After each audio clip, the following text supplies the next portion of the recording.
옛날에 잘 나가던 어느 대기업의 중직이 자살하면서 남긴 유서가 성공을 향해 달려가던 우리 사회에 경종을 울렸던 적이 있습니다.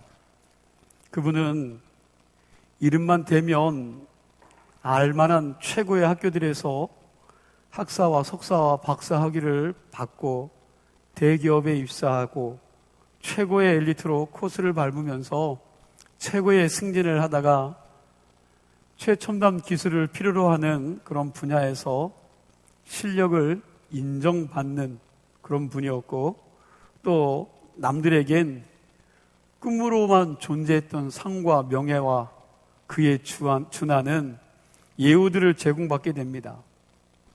그 당시 개인적으로 100억이 넘는 자산을 소유하며 부와 명예와 실력을 겸비한 인재였고요.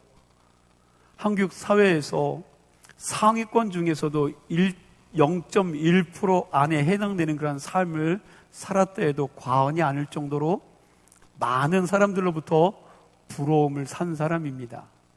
그런데 한참 일할 나이에 그가 생을 마감하면서 유서 한 장을 남겼습니다. 이분이 남긴 그 유서의 끝부분에는 이렇게 적혀져 있었습니다. 미안하다. 하지만 아빠는 최선을 다했다. 바보 같은 아빠의 삶을 살지 말라. 이 문장은 여러분 가슴을 칩니다. 아빠는 최선을 다했다. 바보 같은 아빠의 삶을 살지 말아라. 이분은 그동안 많은 사람들의 선망의 대상이었고 소위 성공한 사람이었습니다. 그런데 그 성공을 위해서 치른 대가는 어떤 것이기에 이 같은 유서를 남겼을까? 이분이 뒤늦게 어떠한 깨달음을 얻었기에 자식들에게 아빠는 최선을 다했다. 그러나 아빠처럼 살지 말라라고 그렇게 유언을 했을까요? 이분의 기사를 좀 찾아보았습니다. 정말 최선을 다해서 살았던 사람이었습니다.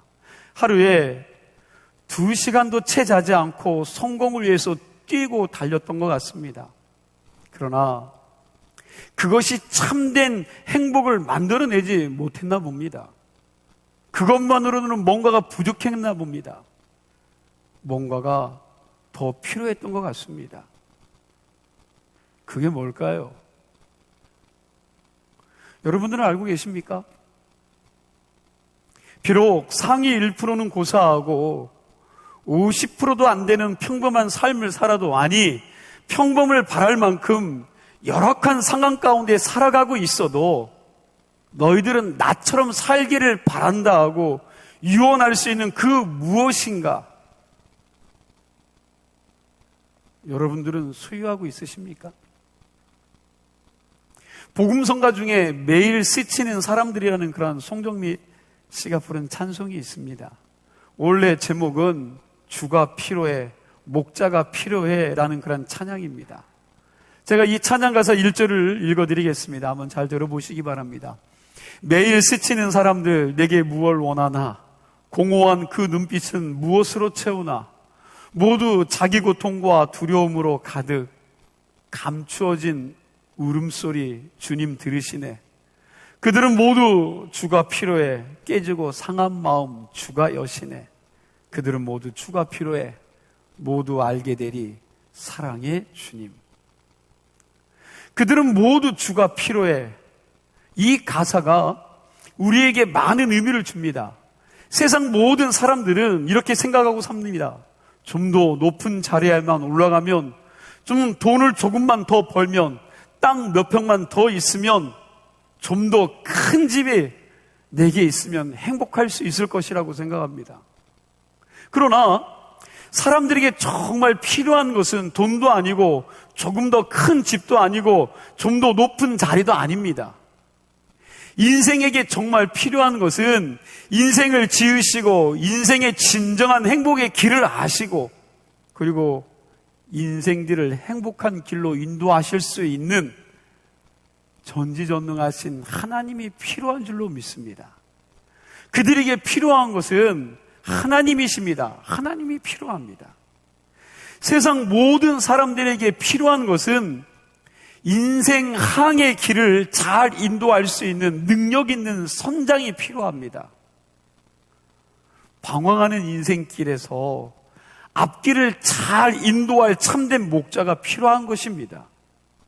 그러니까 모든 일들이 잘 풀리고 그걸 함께 즐길 친구나 파트너가 필요한 것이 아니라 나의 최선을 다하고서도 어쩔 수 없는 그 절망의 순간에 몰려서 모든 희망이 다 사라지는 그 순간에 인생의 참된 길을 열어주시고 인도해 주실 선한 목자가 내 인생에 필요하다라는 사실입니다.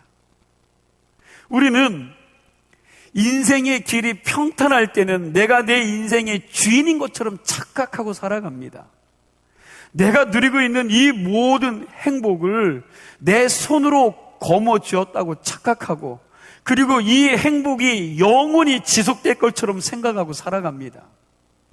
그러나 내가 감당할 수 없는 예상치 않은 환난과 폭풍이 내 인생에 내 속에 여러분 들어닥치면 그제서야 우리는 나의 생명줄을 쥐고 있는 것이 내가 아니구나. 누가요? 하나님이 쥐고 계시는구나 하는 사실을 깨닫게 되는 것입니다. 그제서야 이 천지의 주인이 누구인지, 내 인생의 주인이 누구인지를 진실로 알게 됩니다. 윌리엄 해리라는 사람이 자기 시 속에서 이런 고백을 했습니다. 나는 내 인생의, 내 운명의 주인이며 내 영혼의 선장이다. 여러분, 그 사람의 고백이에요. 나는 내 운명의 주인이라는 겁니다. 내 영혼의 선장이라는 걸 이야기합니다. 여러분, 참 멋진 말이죠. 내 인생을 내 마음대로 할 수 있다라는 거예요. 그런데 그가 그렇게 기고만장했던 이 헨리는 결국 자살해서 생을 마감하게 됩니다. 나는 내 운명의 주인이 아닙니다. 내가 내 영혼의 선장도 아닙니다. 내 영혼의 선장, 내 운명의 주인은 나를 창조하시고 지금도 나의 삶을 이끌어 가시고 인도하시는 하나님인 줄로 믿으시기 바랍니다. 우리는 이 사실을 잊지 말아야 합니다. 여러분, 인생이 내 마음대로 됩니까? 여러분들이 마음먹은 대로 여러분들의 인생이 이끌어져 가십니까? 내 마음대로 되지 않는 게 인생입니다. 우리 인생은 하나님 손에, 하나님 손 안에 있기 때문에 내 마음대로가 아니라 하나님의 섭리대로 움직여감을 믿으시기 바랍니다. 마가복음 6장 34절 말씀해 보니까 이렇게 기록하고 있습니다. 우리 다 같이 마가복음 6장 34절을 읽겠습니다. 예수께서 나오사 큰 무리를 보시고 그 목자 없는 양 같음으로 인하여 불쌍히 여기사 이에 여러 가지로 가르치시더라. 아멘. 목자 없는 양 같음으로 인하여 뭐 했다고요? 불쌍히 여기셨다. 그렇게 말씀하고 있어요. 우리가 유대인들처럼 유목 문화 속에서 자란 민족이 아니기에 목자 없는 양이 얼마나 불쌍한 양인지, 그리고 얼마나 그 양들이 절박한지를 잘 모릅니다. 그런데 양의 습성을 보니까 이래요. 양들에게 몇 가지 특징이 있는데 이런 겁니다. 첫째로 양은 아주 근실하고 근실. 양의 시력이 아주 나쁘다는 겁니다. 인간의 시력으로 따지면 마이너스 10 정도의 눈의 시력을 가지고 있다고 합니다. 그래서 바로 앞 1m, 2m 앞에 있는 사물도 제대로 구분할 수가 없습니다. 다른 동물 같으면 웅덩이나 낭떠러지에 빠지고 떨어지는 일이 없었을 텐데 이 양은 눈이 보이는 것이 없다 보니까 다른 아무 데나 막 가다가 웅덩이에 빠지기도 하고 절벽에 떨어지기도 한다는 겁니다. 그래서 이렇게 눈이 나쁜 양떼를 위험으로부터 인도해 줄 누가 필요합니까? 목자가 필요한 겁니다. 목자가 필요합니다. 둘째로 양들이 가지고 있는 특징은 자기 스스로를 보호할 수 없다는 겁니다. 스스로를 보호할 수가 없어요. 사나운 짐승이나 무서운 힘 있는 짐승이 여러분 쳐들어오면 대처할 능력이 양에게는 없다는 거예요. 그래서 그냥 당하는 겁니다. 그들이 물어가면 물려야 되고요. 그들이 죽이면 죽임을 당하는 것이 양입니다. 그래서 자기를 보호해 줄 누가 필요해요? 목자가 필요한 것입니다. 세 번째로 양들이 가지고 있는 특징이 뭐냐? 여러분, 굉장히 게으르다라는 겁니다. 양은 게으르다라고 해요. 그냥 배부르면 꼼짝도 하지 않는다고 합니다. 이렇게 게으른 양떼들을 그냥 내버려두면 움직이지 않으니까, 운동이 부족하니까 어떻게 되겠어요? 여러분, 병약해지고 각종 질병에 걸린다고 그러죠. 그래서 지혜로운 목자는 양 틈에다가 염소를 풀어놓는다고 합니다. 왜요? 염소의 특징은 여러분, 치받는 성질이 있는 거예요. 들이받는 성질이 있습니다. 그러다 보니까 여러분, 가만히 있는 양들을 어떻게 해요? 가서 박는 거죠. 머리로 치박는 겁니다. 그래서 양들을 못 살게 구는 겁니다. 가만히 있지 못하게 합니다. 괴롭힙니다. 그렇게 달려드는 염소들을 피해 다니면서 양들이 뭐 하는 거예요? 움직이고 운동하는 거죠. 이처럼 눈도 나쁘고 스스로 자기를 보호할 수 없고, 그리고 게으른 양에게는 반드시 누가 필요해요? 목자가 필요합니다. 목자가 필요해요. 말씀을 준비하면서 양의 종류를 살펴보니까 양의 종류가 꽤 많더라고요. 그 중에 한 양이 있습니다. 아프리카에 가면 스프링복이라는 그런 영양이 있는데, 이 양들은 물을 지어 때를 지어 풀을 뜯어먹는 양입니다. 이 양들이 풀을 뜯어먹는데 맨 앞줄에 가는 놈이 언제나 신선한 풀을 먹습니다. 그 다음 줄에 가는 양은 그 양들이 먹고 남은 그런 풀들을 먹습니다. 그러다 보니 세 번째, 네 번째 줄지어 가는 양들은 아예 풀을 먹을 수 있어요, 없어요? 풀을 먹을 그런 게 없는 겁니다. 그런 일들을 반복적으로 겪다 보니까 뒷줄에 있는 양들이 앞에 있는 양들을 어떻게 해요? 자기들도 먹어야 되니까 앞에 가는 양들을 여러분 머리로 엉덩이를 미는 거죠. 치밀고 나아갑니다. 맨 처음에 그래도 먹고 있기 때문에 천천히 밀고 나가는데, 나중에는 아예 뜯어먹을 그런 풀이 없으면 그냥 머리로 막 밀고 나오는데, 이런 식으로 나오면 여러분 가속이 붙어서 앞에 있는 양들이 어쩔 수 없이 그냥 앞으로 막 달려가게 돼 있다라는 거죠. 밀려가게 돼 있다라는 겁니다. 그렇게 뒤에서 때로 막 밀고 나오니까 앞에 있는 녀석들이 앞에 낭떠러지가 있음에도 불구하고 피하지 못하고 어떻게 해요? 그냥 떨어져 죽는 겁니다. 앞에 있는 녀석들은 뒤에서 미니까 어쩔 수 없이 떨어져 죽고, 그리고 뒤에서 미는 놈들은 무조건 앞으로 밀다 보니까 결국 자기들도 떨어져 죽는 것입니다. 여러분, 굉장히 어리석은 동물이지요. 이 아프리카의 스프링복이라는 영양을 생각해 보니까 여러분 이런 생각이 듭니다. 성공을 위해서 앞으로만 치달리다가 멸망의 구렁텅이로 빠진 현대인들의 모습이 꼭 이와 같지 않습니까? 우리 인생도 가만히 보면 그저 눈앞의 것만 보고 가다가 제 덫에 걸려 낭패를 보기도 합니다. 지금 너무나도 많은 사람들이 성공지향적인 인생을 살아가고 있습니다. 그러다가 절망의 수렁에 빠지기도 합니다. 요즘 크리스천들은 물질 만능주의라는 그런 시대 가치관에 젖어서 살고 있다 보니 하나님의 나라와 영원한 가치와 인생의 참된 목적에서 벗어나서 자기 열심을 가지고 자기 열심으로 살아가고 있지 않습니까? 우리는 이런 것에 있어서 너무 여러분 무디고 게으릅니다. 더 정확하게 이야기하면 우리는 인생에 대해서, 영적인 진리에 대해서 너무나도 무지합니다. 그리고 그 무지함을 가지고도 배우려고 하지 않습니다. 노력하지 않습니다. 여러분, 인생에게 있어서 정말 중요한 것은, 정말 필요한 것은 더 많은 돈을 갖는 것도 아니고 더 큰 집을 갖는 것도 아니고 더 높은 위치에 올라가는 것도 아닙니다. 우리에게 정말 필요한 것은 우리 인생을 바로 이끄시는 하나님, 주님이 필요한 줄로 믿습니다. 그런데 바로 여기에 비극이 있습니다. 사람들은 주님이 필요함에도 주님을 찾지 않는다는 거예요.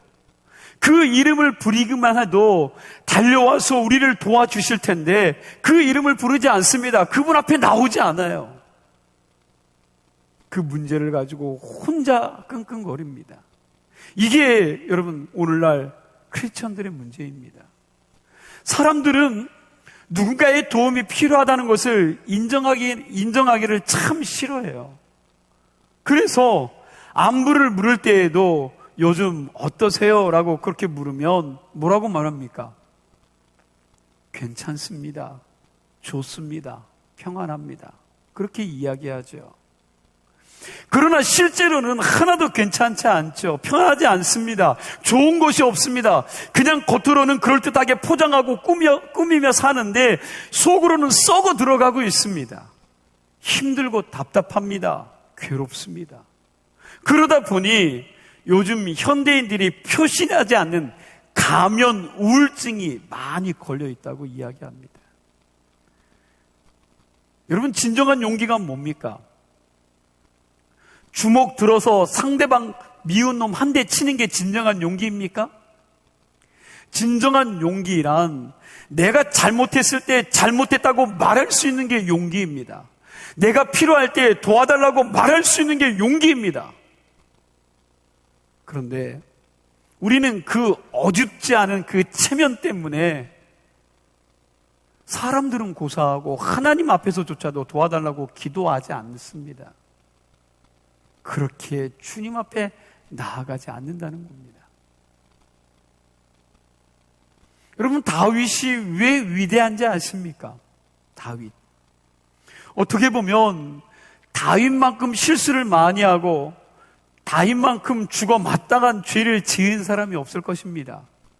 그럼에도 불구하고 하나님은 다윗을 향하여 이렇게 말씀합니다. 내 마음에 꼭 합한 사람이다. 내 마음에 맞는 사람이다 하시면서 그를 사랑하셨습니다. 그 이유가 뭘까요? 여러분, 그러한 다윗을 왜 하나님께서 그렇게 인정하시고 그렇게 사랑하셨을까요? 그 이유는 하나밖에 없습니다. 다윗은 정직했습니다. 다른 게 아니라 정직했어요. 하나님 앞에서 아주 솔직하고 꾸미지 않는 사람이었습니다. 슬플 때는 슬프다고 말했고 답답할 때는 하나님, 내가 답답합니다. 그리고 그 도움이 필요할 때는 하나님, 좀 나를 도와주십시오 하고 울부짖을 줄 알았고 하나님을 구할 줄 알았던 사람이었습니다. 시편을 주의 깊게 읽어가다 보면 다윗의 눈물 섞인 울부짖음이 얼마나 많이 나오는지 알 수가 없습니다. 그렇게 하나님 앞에 나아가서 다윗 그가 가식 없이 하나님 앞에 기도하고 하나님의 은혜를 구하고 겉으로 꾸밈없이 자기의 부족한 것 모든 것들을 낱낱이 하나님 앞에 고했던 그 다윗. 여러분, 그 다윗이 이렇게 고백하고 있어요. 시편 22편 19절 말씀 우리 함께 볼까요? 함께 있습니다. 여호와여, 멀리하지 마옵소서. 나의 힘이시여 속히 나를 도우소서. 44편 23절에서 26절까지 우리 함께 있습니다. 주여, 깨소서 어찌하여 주무시나이까? 일어나시고 우리를 영원히 버리지 마소서. 어찌하여 주의 얼굴을 가리시고 우리의 고난과 압제를 잊으시나이까? 우리 영혼은 진토 속에 파묻히고 우리 몸은 땅에 붙었나이다. 일어나 우리를 도우소서. 주의 인자하심으로 말미암아 우리를 구원하소서. 아멘. 오늘날 현대 크리스찬들은 너무나도 잘난 것이 많이 있습니다. 정말 이 표현 그대로 너무 잘났지요. 속으로 썩어가는데도 불구하고 모든 것을 쥐고 계신 전능하신 하나님 앞에 기도하지 않습니다. 그 앞에 나오지 않습니다. 그러나 다윗은 이런 호소와 기도를 통해서 매 순간순간 베풀어 주시는 하나님의 은총과 보호하심과 기적들을 체험하며 살아갔던 자가 다윗입니다. 그래서 그의 생애 노년에 뭐라고 고백해요? 시편 23편 1절에 이렇게 고백하고 있죠. 여호와는 나의 목자시니 내게 뭐가 없어요? 그렇죠. 부족함이 없으리다. 나는 아무것도 부족한 것이 없습니다.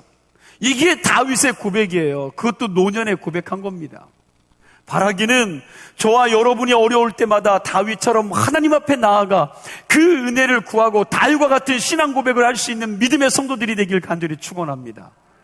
오늘 본문 말씀을 주의 깊게 보면 우리 가운데 오신 예수 그리스도께서 왜 우리의 선한 목자가 되시고 우리가 믿고 따를 수 있는 분지를 몇 가지 속성을 통해서 소개하고 있는데 두 가지만 함께 살펴보도록 하겠습니다. 선한 목자 되신 예수님의 첫 번째 속성은 사랑입니다. 사랑. 예수님은 우리를 너무너무 사랑하신다는 것이지요. 여러분 11절 말씀 우리 함께 봅시다. 오늘 본문 11절 말씀 함께 읽겠습니다. 나는 선한 목자라 선한 목자는 양들을 위하여 목숨을 버리거니와. 자, 오늘 본문을 자세히 읽어보면 목숨을 내어버린다는 말이 4번 나옵니다. 그리고 그 4번의 사례를 앞뒤 문장들을 잘 살펴보면 예수님이 우리를 위하여 양들을 위하여 당신의 목숨을 버린 이유가 나옵니다. 그 이유가 사랑 때문이라는 게 사랑 때문에. 예수님이 우리를 위해 당신의 목숨을 버릴 수 있었던 것은 어쩔 수 없어서 할 수 없어서 버린 것이 아니라 사랑하기 때문에 너무나도 사랑했기 때문에 기꺼이 기쁜 마음으로 당신의 목숨을 버리셨다는 의미가 들어 있습니다. 이 이유 때문에 예수님께서 당신을 선한 목자라고 하신 것입니다. 당신의 목숨보다 양들을 더 사랑하셔서 당신의 귀중한 생명을 기꺼이 내버릴 수 있었기에 그분은 우리의 선한 목자이십니다. 그래서 우리가 믿고 따라갈 수 있는 분이신 줄로 믿으시기 바랍니다. 아까 앞에서도 아마 읽었듯이 마가복음 6장 34절 보면 예수께서 나오사 큰 무리를 보시고 그 목자 없는 양 같음으로 인하여 불쌍히 여기사 이에 여러 가지로 가르치시더라 그랬습니다. 이 말은 예수님께서 인생의 방향도 목적도 모르고 이리저리 방황하는 그 인생들을 바라보시고 불쌍히 여기셨다는 말씀이에요. 여기 불쌍히 여긴다는 말이 헬라어로 슬랑콘이라는 단어입니다. 그 뜻은 창자예요. 창자. 쉽게 얘기하면 예수님께서 목적도 없고 방향도 없이 헤매고 있는 그 인생들의 모습을 보시고 창자가 에이고 창자가 끊어지는 것 같은 고통을 느끼셨다는 겁니다. 우리 몸이 때로는 컨디션이 안 좋아서 몸 상태에 따라 어느 부분이 통증을 느끼기도 하는데 여러분 우리 몸이 아플 때 제일 아픈 통증이 뭐냐면 여러분 복통이라고 그래요. 복통. 뭐 치통도 아프겠지만 제일 아픈 고통은 창자가 끊어지는 아픔입니다. 그래서 극한 아픔과 슬픔을 표현할 때 창자가 에이는 고통이라고 그렇게 표현을 합니다. 예수님께서도 목적 없이 방황하는 인생들을 보시고 당신의 창자가 끊어지는 아픔을 느끼시면서 그들을 불쌍히 여기시고 사랑하셨다는 거예요. 그러기에 그분을 믿고 따를 수가 있는 겁니다. 우리가 이 주님, 자기를 사랑하는 양을 위하여 기꺼이 당신의 목숨을 아끼지 않고 즐겁게 버리신 주님을 우리의 인생의 목자로 온전히 모셔드리고 그리고 한평생 양이 자기 목자의 음성을 듣고 그 목자를 따르는 것처럼 주님의 말씀에 인도하심대로 따라가는 인생을 사실 수 있는 여러분과 제가 되었으면 좋겠습니다. 그 주님의 음성에 따라 살아갈 때에 주님 안에서 풍성한 생명을 누릴 수 있는 줄로 믿습니다. 두 번째로 우리의 선한 목자이신 예수님은 우리의 속성을 이미 다 알고 계시는 분이라는 거예요. 여러분들의 속마음을 다 알고 계신다는 거예요. 악하고 추하고 꿍심이 있는 것들을 다 알고 계십니다. 주님은 우리를 사랑하실 뿐만 아니라 우리의 속성을 속속들이 다 알고 계시고 지혜가 부유하신 분이라는 사실입니다. 오늘 본문 14절과 15절 말씀 같이 읽겠습니다. 14절, 15절 함께 읽습니다. 나는 선한 목자라 나는 내 양을 알고 양도 나를 아는 것이 아버지께서 나를 아시고 내가 아버지를 아는 것 같으니 나는 양을 위하여 목숨을 버리노라. 27절도 말씀 우리 다 같이 읽을까요? 내 양은 내 음성을 들으며 나는 그들을 알며 그들은 나를 따르느니라. 아멘. 여기 14절과 27절 말씀에 보면 나는 내 뭘 알아요? 내 양을 알고 내 양은 내 뭘 알아요? 음성을 들으며 나는 그들을 알며. 내가 내 양을 안다고 하셨습니다. 사람에게도 여러 가지 사랑이 있습니다. 미숙한 사랑은 여러분 도움이 되는 게 아니라 오히려 그 미숙한 사랑 때문에 사람을 망칠 수가 있습니다. 우리가 가끔 식당이나 공공장소, 시설물을 사용하다 보면 여러분 이런 장면을 종종 보게 되죠. 젊은 엄마들이 자기 자식들을 기 안 죽이려고 소리 지르고 무슨 짓을 해도 그냥 내버려 둡니다. 그냥 식당에 가서 식탁 위에 신발을 신고 그곳에서 난동을 부리고 소리를 지르고 소란을 피워도 그냥 둡니다. 왜? 기죽이지 않으려고. 그런데 그렇게 큰 아이가 나중에 여러분 어떻게 되겠습니까? 그렇게 통제를 받지 않고 기죽이지 않고 그 자란 아이가 그 어머니가 늙었을 때 오히려 그 부모에게 고통을 주는 자식이 되지 않겠습니까? 무슨 얘기입니까? 기죽이지 않고 키우는 것이 진정한 사랑이 아니라는 것입니다. 가르쳐야 될 것은 제대로 가르쳐야 되고 훈계해야 될 것은 훈계해야 된다는 사실이에요. 예수님의 사랑은 맹목적인 사랑이 아닙니다. 주님은 우리 한 사람 한 사람을 너무나도 잘 아시고 사랑해 주십니다. 그래서 은혜가 필요한 사람에게는 은혜를 베푸시고 격려가 필요한 자들에게는 격려를 해주시고, 그러나 따끔한 책망이 필요한 사람이면 눈물이 쏙 빠지도록 매를 드시고 책망도 하신다는 것입니다. 그러니까 내게 꼭 만든 눈높이의 사랑을 주님께서 우리에게 베풀어 주신다는 것입니다. 이것이 주님께서 우리를 향하신 사랑이고 보호하심이에요. 그러므로 여러분, 우리가 인생을 살다가 어려운 일 만나거나 고난의 골짜기를 지날 때에 어떻게 선하신 목자 되신 주님께서 나에게 이런 역경을 만나게 하시고 나에게 이렇게 힘든 일들을 만나게 하시는지 원망하고 불평하고 낙심할 필요가 없습니다. 왜요?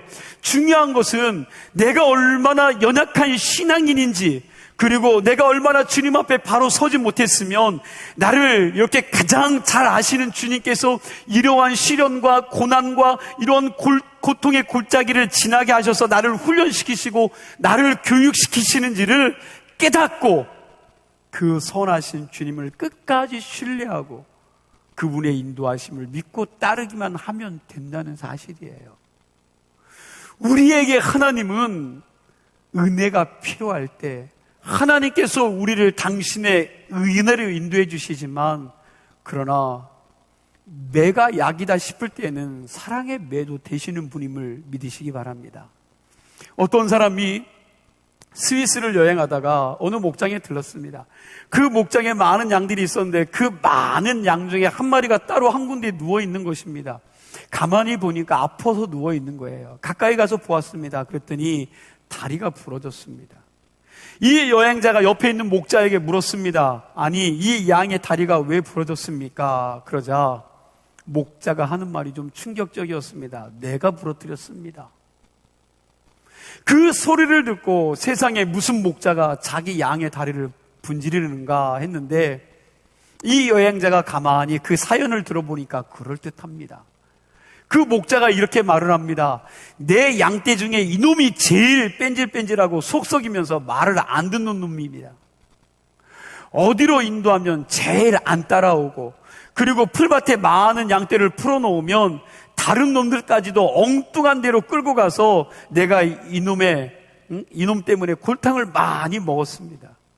이놈 때문에 내가 목숨 걸고 양떼를 구한 적이 한두 번이 아닙니다. 내가 수십 년 양치기를 하면서 얻은 경험이 하나 있는데, 이런 놈에게 하는 방법이 딱 한 가지가 있습니다. 다리를 부러뜨리는 것입니다. 그래서 내가 이놈의 다리를 분지르는 것입니다. 내가 이놈의 다리를 부러뜨리고 그 다음날 먹이를 가지고 가서 주려고 하니까 이놈이 나를 물으려고 하더라고요. 그래서 내가 이놈에게 먹을 것을 안 주고 3일 동안 쫄쫄 굶기고 난 다음에 먹이를 들고 가니까 이놈이 항복하고 존경의 표시로 내 손등을 핥읍디다.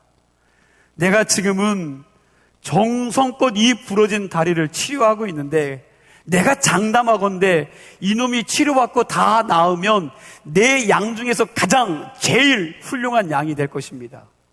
전에는 이놈이 다른 양들에게 나쁜 영향력을 미쳤지만 이제는 훌륭한 모범적인 양이 될 것입니다 라고 말했다는 거예요. 아마 고난을 통해서 순종을 배운다는 성경의 말씀이 이런 뜻이 아닌가 하는 생각이 듭니다. 이 말씀의 뜻은 순종을 배웠을 때의 경우입니다. 나를 가장 사랑하시고 나를 가장 잘 아시는 주님께서 때로는 우리를 이렇게 다루시기도 한다는 것입니다.